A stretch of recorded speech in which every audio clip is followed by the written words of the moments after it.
After distancing enough from Song's last known location, Yongju slowed his pace. He'd avoided an embarrassing altercation with his idol, who as far as he could tell didn't know he was here. Now that he wasn't whizzing by them, he could enjoy the sights and surroundings. Yongju could see the appeal in living in a small village like this, especially for someone as antisocial as him and Song both were. Song hadn't beaten a hermit category, but Yongju would choose a quiet night at home alone over hanging with his friends at a club any day. Clubbing was a common occurrence given his line of work, so he endured. He pretended he belonged whilst feeling the complete opposite. These outings introduced him to countries and cities he'd otherwise be ignorant to. Each trip fed his desire to learn the local languages. Granted, all he really knew was the phrase, "Where's the bathroom?" in 6 different languages, including Russian. Finding time to commit to learning more, apart from Japanese, which was part of his sister's ancestry, and thus more important to him, proved difficult. Emmy played a key role in forcing him to keep up with his studies. Countless joy-filled hours conversing in a language only her grandfather would understand, even if all they discussed was how horrid she thought a nearby ajuma's hat was. The sound of a lone, older woman sweeping dirt outside drew Yongju's eye. She smiled and returned to what she was doing after Yongju returned a polite nod. If he had thought to bring cash, she might have purchased something. Yongju's frown intensified with each shop he passed that so happened to still be open. Right now, all he could afford was to admire the goods through the glass. The dirt road, compacted by years of people treading on it, transitioned into gravel. Headlights whizzed by at great speeds where a highway connected the rest of the city to the village. The main road carried those who embraced the fast-paced life, either out of the city or deeper within it. Yongju's cab traveled this same path and turned off here, a small dirt parking area. 4 or 5 spots max. Tourists did frequent, but not in such droves that they needed more than that. And many used them just to gather their bearings or make a U-turn. Come to think of it, the car that just passed was the first one Yongju had seen all week. The streets too narrow, too many people milling about for a car to traverse anyway. The first building to welcome you into the village was one made mostly of stone, aged but sturdy. To think it abandoned would be an easy mistake. Chunks of brick broken off, cracks in the stone siding, but thick plumes ascending from the chimney squashed the thought. Light spilled from the glass facing the entire building, devoid of curtains. Inside, several stone tables, 2 lines of 3, topped with 7 upturned chairs. Between the tables, torso visible above the surface, an elderly gentleman sweat. The sign, a minimalistic outline of stacked plates and a cup, swayed above the door. Yoon's art, pottery, and woodworking. Though the chairs upside down atop the table said otherwise, open, shined red in the window. As if taking a pottery class at 12:30 was a perfectly normal thing to do. A large dehumidifier sits inside the door, and a fan blows over an oil diffuser before it on the counter. Eucalyptus vanilla mist cooled the studio, but underlying earthy clay and sulfur notes lingered. A large sign made of wood and steel, hanging on the wall behind the desk across from him, matched the 2D1 outside. He'd seen the imagery before, on a ceremonial placard shelved in Song's living room. The man had moved on to cleaning brushes in a large square basin behind the counter, swishing them in the water. He looked up at Yongju in acknowledgement. However, several more minutes passed before he strung them by cord through a hole in their handles to dry. "Welcome. Come in," he said, ridding his hands of any moisture or clay remnants onto a cloth, then bowing deep. He didn't offer the usual comforting smile, but his tone was as if greeting an old friend. The way he was almost frowning, though, gave mixed signals, like he was still considering chasing Yongju out with that broom. Yongju returned the bow, and the man asked a simple question. Plate or bowl? Despite his fluency, the man's accent was strong, and he stumbled over the words in a language he didn't use often. He judged Yongju as farm from his appearance. Everyone did. But still it made the younger male want to roll his eyes. Despite his eclectic looks, he was in fact born and raised here. A plate, I guess? It wasn't until this very moment that Yongju realized that he had come all this way in his pajamas. He hadn't really given much thought to how perhaps inappropriate he might look to the people he came across. The goal was to keep on Psalm's tail. Yongju pulled the zipper of the jacket up the rest of the way, a little too late. The man finally smiled, cracking his grumpy facade, easing Yongju's stomach a bit. He looked down at his own verdant clothes, a matching, roomy, cotton pants and top set, with a bowl and chopsticks pattern. "Don't fuss. I'm ready for bed myself," he said. Though he did wear similar attire, which put Yongju at ease. This was the old man's establishment after all. He was free to wear what he pleased within it, especially at such a late hour in which likely no one ever came calling. Yongju cleared his throat as he was led to a worn table in the back corner. Close to the area housing the kill, the toasty temperature drove him to remove his jacket. From this angle, he no longer had a clean view of the street, but that likely meant Song couldn't see him either. Yongju snickered as his brain suddenly conjured an absurd visual. Song, with his nose pressed to the glass. Yongju gave his name when the older man asked for it and sat at the table. He'd keep his reasoning for being here in this village and his connections with Song quiet. But there's a chance the man already knew. If he'd been out and about earlier that day, he might have even seen them together at the cafe. But Yongju got the feeling this man rarely left this spot. This final destination wasn't planned, but ending up here might not be entirely accidental either. The village wasn't large, so he knew it wouldn't be long before he found it. And as it turned out, he'd passed by earlier that week without even realizing the place's significance. But he couldn't have known. Song was notoriously private about his early life. Very private. The old man brought out a couple large sheets of paper and laid them flat on the table.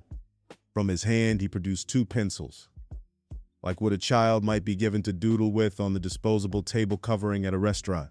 A plate shape was already pre-drawn, thick and black. The design aspect would be up to Yongju.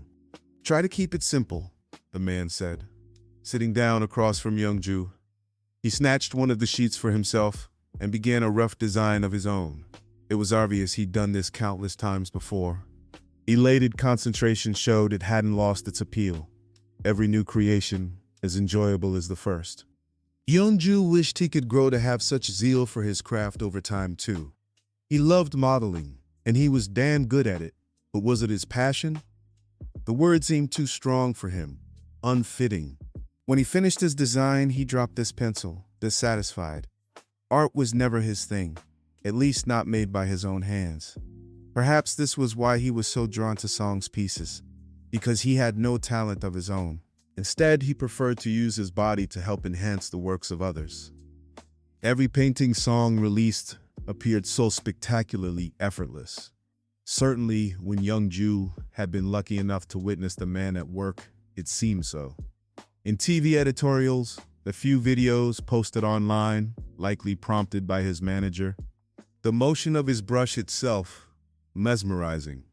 Seeing it in person made it even more so. Song's hand moved as if on its own. Natural-born talent and innate ability would surely shine through, even blindfolded. Though Yongju's skills were lacking, he knew enough to draw a simple triangular pattern along the rim and base. They weren't even, not even close to being symmetrical. But he'd have a chance to rectify that when it came to the carving.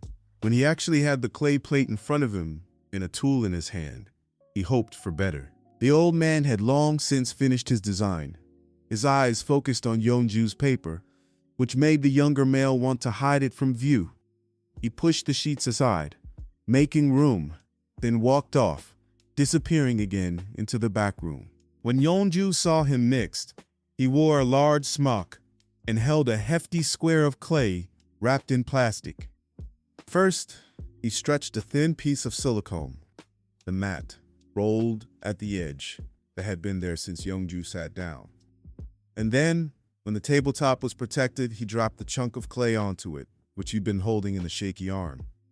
With a wire tool, he cut the clay into 2 pieces, surprisingly equal. An ability formed from years in the craft, no doubt. One piece plopped in front of Yongju, the other he got to work manipulating, and slamming into the surface. From inside one of his roomy pockets, the man emptied out a series of various tools, 2 of everything. Lastly, he pulled out foot-long, flattened pieces of wood. Yongju assumed they'd each get 1, but both were then shoved across the table at him. Before we start, there's a smock on the hook behind you. Roll up your sleeves and put it on. It should be big enough to keep you clean. Indeed, the smock, like a transparent rain poncho, was huge, oversized by design. Yongju felt like a young child wearing his mother's dress. And that may or may not have been something Yongju had done once, twice, several times, as a boy. The old man instructed Yongju to throw the clay down onto the table, as he had done. A repetitive process meant to thin the material and eliminate bubbles. So Yongju did just that, until the man expressed satisfaction with the thickness. He clenched his fists against the table, bracing his weight, inspecting Yongju's actions. He likely wanted to take over himself, but that would defeat the purpose of teaching. This was supposed to be a class after all. Must be frustrating for an expert to refrain as know-nothings like him fumbled the steps. He'd know the right way to slam the clay. How much strength to administer, the perfect texture that, when achieved, meant to stop throwing. Whereas Yongju hadn't the slightest clue. Apart from watching the odd video online that had gone viral for the sheer incredulity of the result, or that one class in high school, Yongju knew next to nothing about pottery. He only signed up because it was the most appealing of the options given to get his art credit, and maybe, in small part, because the TA was a babe. Not to mention, it was the only class Yongju felt he had enough intelligence to pass. Or at least, skate by with a C. Frankly, he thought the class would be easy. But if memory serves, it was not. As of right now, he was beginning to recall just how much work actually went into all those final projects. Though with song skill, Yongju had no doubt he would have breezed right through. Here, the man handed over an acrylic rod and the ruler-like pieces of wood. Place them on either side of your clay. Leave space for it to spread out, but not too much. The pin should be able to roll over them. Yongju did as directed. Roll the clay into a semi-thick sheet. Slow. No, don't push so hard. Gentle pressure. Try and keep the ends of the roller balanced on the wood pieces. You don't want the clay too thin or uneven. Your piece will be more prone to snapping that way. This part of the process was simpler, because Yongju had used a roller before, in the kitchen with his grandmother, as she taught him to cook.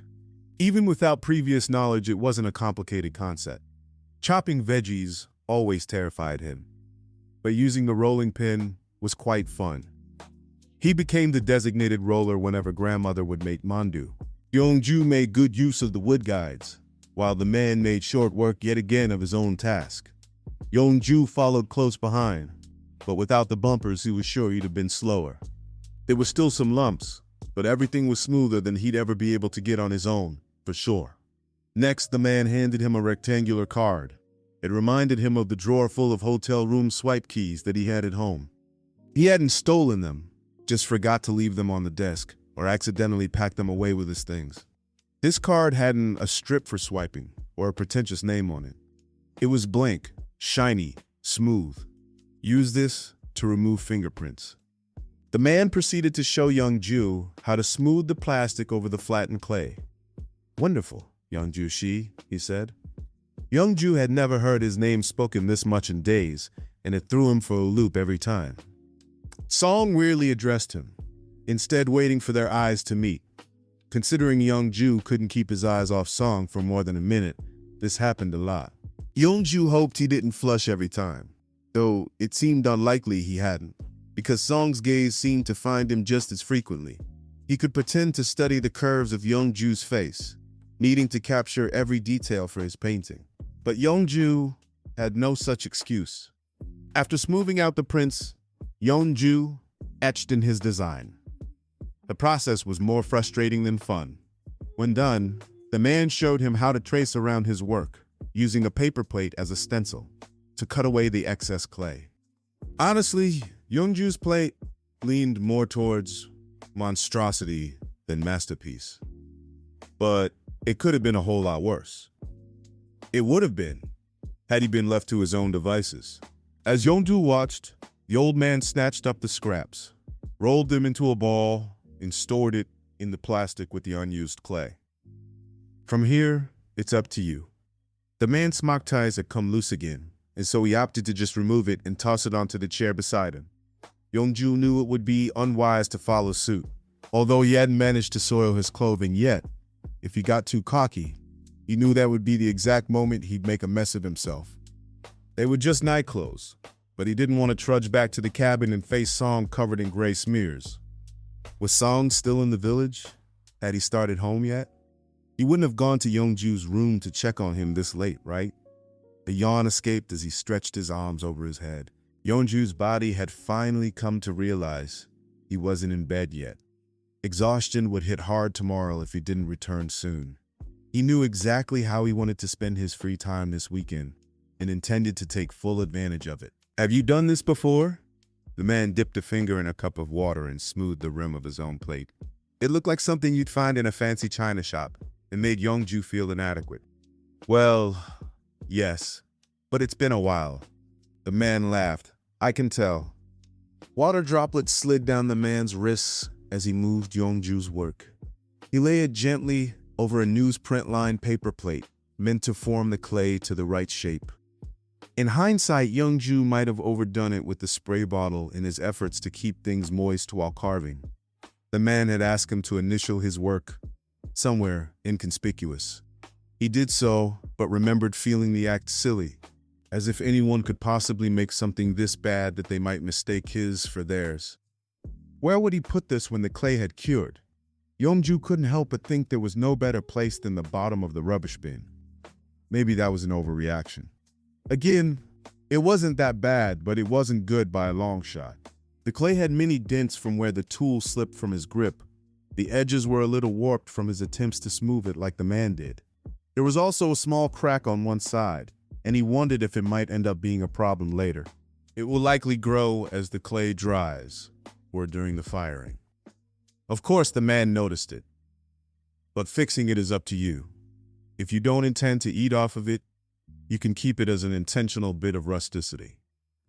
The more Yongju looked at the crack, the more he liked it. It did add a special uniqueness that he could never have done on purpose. The structural integrity was off, and he could end up with two pieces rather than one that he'd have to glue together. But it was kind of cool, so Yongju opted to leave it be and hope for the best. Some of the lines came out wobbly, and in spots dug in a little too deep. If more cracks developed between now and when Yongju saw it next, he wouldn't be surprised. But for his first time working with the medium in years, a disaster was better than a catastrophe. The metal pushcart squeaked with each wheel turn, carrying their plates swiftly to the drying oven. Left alone, Yongju decided to explore. Stepping over a crack in the concrete floor, he kicked aside a ceramic shard as he took in the wares. In the front window, ornate dishes enticed customers. Traditional vases lined the wooden shelving that framed the room. All were stunning, priced well under their worth, as far as Yongju was concerned. But maybe he didn't know the best price of finery. Cornered in the back, he spied the edge of a desk struggling to keep a vase from diving over the edge. As he got closer, he noticed that inside were paintbrushes of various sizes. They clinked within as he nudged their vessel towards the mottled wall with his thumb. Splotches of darker gray and what looked like caffeine stains added personality. To learn the man splashed them there himself. To break up the drab monotony wouldn't be surprising. Another wall, more like a divider, bisected the studio. 3/4 of the room for the customers and the remaining quarter for the owner. The half wall broke in the center, wide enough to pass through to reach the back room and cash register. Yongju convinced himself he only stood on the wrong side of it to dissuade a disaster. Yes, the one he'd already provided aid to, yet here he still was, snooping. Between the dividing wall and the edge of the desk, he noticed an easel wedged in the space. A fine layer of dust sat atop it, and the hinges appeared rusted. He reached out to trace an S carved into the wood, but decided against it, noticing it was severely splintered. Beneath the desk was a small stool, with more of a sliver-studded apology than a pillow on top. The opposite side of the desk provided no room for storage, flush to the back wall. Beyond that wall was likely the kill, and definitely the old man, who still hadn't returned. Yongju thought for a moment of stepping further over bounds and going back to look for him. But then he heard a door shut, a loud crash, and the shuffling of the man's slippers. The sound squashed worry for the elderly male, but heightened his anxiety of being caught.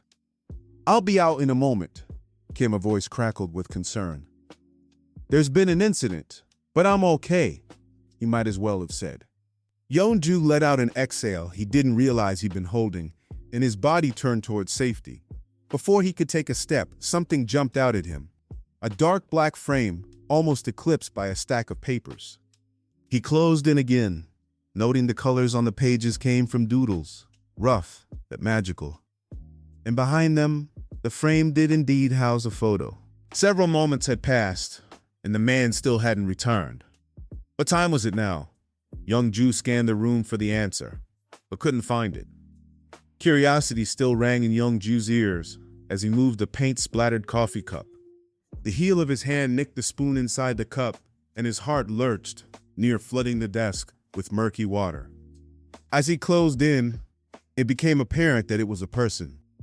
Actually, not one, but two.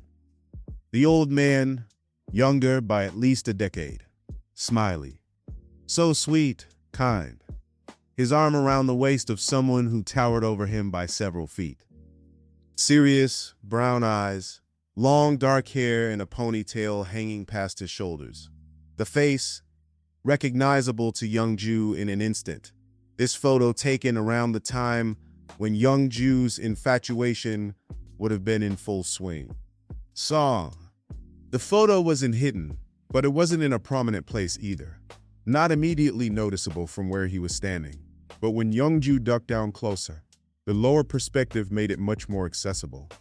It was right there for the man to glance at in private moments as he worked, likely eliciting a smile, reminding of olden days and when the photo was taken. Even after all these years, Song was ever alive in his memory. Yongju had just set into a pace in front of the counter when the backroom door opened. He hoped his quick strides represented a man passing the time while he waited, rather than someone trying to stamp out nervous energy. In reality, he'd made it back to his rightful place as a customer only seconds before. His cheeks felt warm with anxiety, which he hoped the man would not notice, or at least didn't find suspicious. The man's gaze was downward, making notes on a large pad of paper, the same one he'd written Yongju's name on earlier. Yongju rubbed his sore hip. He clipped the counter's edge with it as he launched himself through the break and the divider. The man's pen swirled in his grasp, and Yongju tried his best to maintain nonchalance. He tried not to focus on the pain, instead upon the man's instructions. The clay, though fast drying, would need 24 hours, after which Yongju had the option of trying to elevate his eyesore with paint or finishing glaze. It was too delicate in this current state. But the problem was, packing the plate up when it was ready and having it sent to the cabin meant first disclosing Song's address. The idea was most unappealing. The ink wasn't even dry on the contract yet. To have packages delivered to the cabin seemed a massive encroachment. Realizing he still wore his smock, Yongju hung it back where he found it. The old man sat waiting at the register, on a high stool that valued minimalistic style over comfort. He pushed a sticky notepad, the standard yellow, across the counter and offered Yongju a pen. Yongju opted to record his cell phone number instead. The man could call him directly. He'd find the time to pop back down to the village. When Song was busy in his studio painting might be a good opportunity. The man accepted the note, given with Yongju's cautious smile, and hopped down from the stool. Unease tossed about Yongju's insides as he watched him take his number to his desk, the one he'd narrowly avoided being caught snooping around. On the artistically stained wall, a series of other stickies were lined there in equal rows. Well, equal now that Yongju's note joined them, marking the sixth in the second row. Yongju's number scrawled over neon yellow screamed over the rose, lilac, lavender notes.